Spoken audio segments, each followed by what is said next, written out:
Good morning बच्चों। आज फिर से हम हनी ड्यू से एक चैप्टर नेक्स्ट चैप्टर कर रहे हैं, a visit to Cambridge. Cambridge एक बहुत बड़ी यूनिवर्सिटी है, यानी जब 12th के बाद जहाँ कॉलेज जिसको हम बोल सकते हैं, एक बहुत बड़ी फेमस यूनिवर्सिटी है वर्ल्ड की, उसी के बारे में ये चैप्टर है। यह पार्ट दो विकलांग यानी हैंडीकैप्ड व्यक्तियों के मिलने का विवरण देता है। दोनों ही अपने अपने क्षेत्र में असाधारण थे। स्टीफन हॉकिंग एक महान वैज्ञानिक है, यद्यपि वह पक्षाघात से प्रभावित है।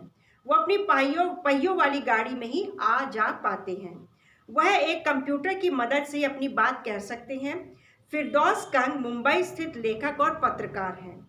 यानी पहले तो स्टीफन है और दूसरे है फिरदौस जो मुंबई के हैं।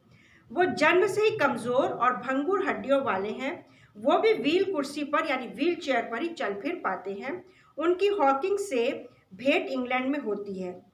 ये दो महान हस्तियां विचार विमर्श करते कि सामान्य लोगों का विकलांगों के प्रति क्या दृष्टिकोण होता है। कई बार हमारे सामने भी कोई हैंडीकैप्ड आ जाता है तो कई बार हम उन्हें तरस की नज़र से देखते हैं, कई बार हम उन्हें बुरी तरह से देखते हैं, मतलब अपना अपना नज़रिया है। तो वही ये दोनों सोचते, दोनों ही हैंडीकैप्ड हैं और दोनों ही सोचते कि लोगों का हैंडीकैप्ड लोगों के लिए क्या नज़रिया है। फिरदौस कैम्ब्रिज होते हुए इंग्लैंड का सैर करने गए थे। उनके गाइड ने उन्हें स्टीफन के बारे में बताया, जो विश्वविद्यालय में न्यूटन की जगह पर काम कर रहे थे। परंतु हॉकिंग विकलांग व्यक्ति थे। उन्होंने समय का इतिहास नामक पुस्तक लिखी थी, जो सर्वाधिक बिकने वाली पुस्तकों में से एक थी। फिरदौस ने हॉकिंग को फोन करके बताया कि वो भारत से आए हैं और उनसे मिलना चाहते हैं एवं इंग्लैंड यात्रा पर पुस्तक लिखना चाहते हैं।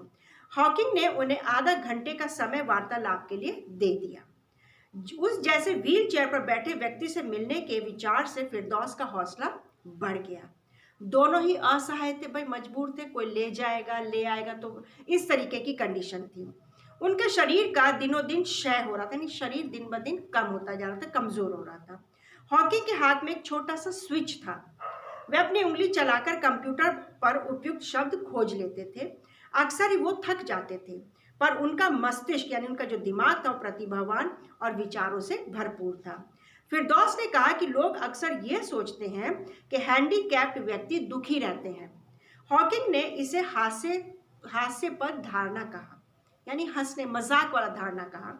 उन्होंने स्वीकार किया कि उनसे मिलने जब कोई दूसरा विकलांग आता है तथा उनके काम में विघ्न डालता है या रुकावट डालता है तो उन्हें ये अच्छा नहीं लगता है। उनके लिए शरीर तो एक डिब्बा है जिसमें उनका तेज दिमाग और आत्मा रहती है। विकलांग होने में उन्हें कोई अच्छी बात नहीं लगती थी।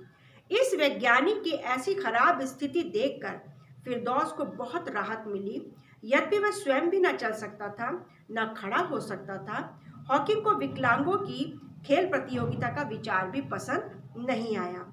विकलांगों को उनकी यही सलाह थी कि अपने उस काम पर ध्यान दो जिसमें तुम टैलेंटेड हो, जो टैलेंट है तुम्हारे पास, या तो जिसमें तुम कुशल हो। तमाम हैंडीकैप के लिए उनका यही मैसेज था कि उस पर ध्यान दो। हॉकिंग ने फिरदौस को आधा घंटे के बजाय 1 घंटे तक रोका, उन्हें चाय पिलाई और अपना बगीचा गार्डन दिखाया। अपनी स्वचलित तिपहिया कुर्सी पर बैठकर वो घूमे। 1 घंटा बीत गया। फिरदौस उनसे विदा लेने के लिए उठ खड़ा हुआ।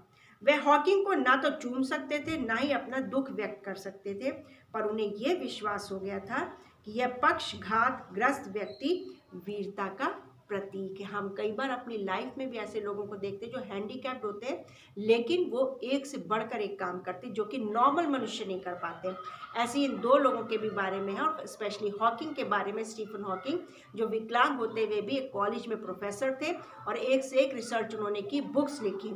तो ऐसे व्यक्ति बहुत कम देखने को मिलते हैं जो अपनी अपंगता को अपनी कमजोरी बना लेते हैं, लेकिन ऐसे बहुत ही कम व्यक्ति हैं दुनिया में जो अपनी अपंगता को अपनी ताकत बनाकर दुनिया में आगे बढ़ते और अपना नाम कमाते, अपने देश का नाम कमाते हैं। तो हमें ऐसे लोगों को इज्जत देनी चाहिए, उनके बारे में सीखना चाहिए, उनके बारे में पढ़ना चाहिए। तो ये स्टोरी थी बेटा, ये लेसन था, पूरा बता दिया है। वर्ड मीनिंग्स क्लास वर्क में करेंगे और क्वेश्चन आंसर्स होमवर्क में करेंगे। ठीक है, अपना ध्यान रखें।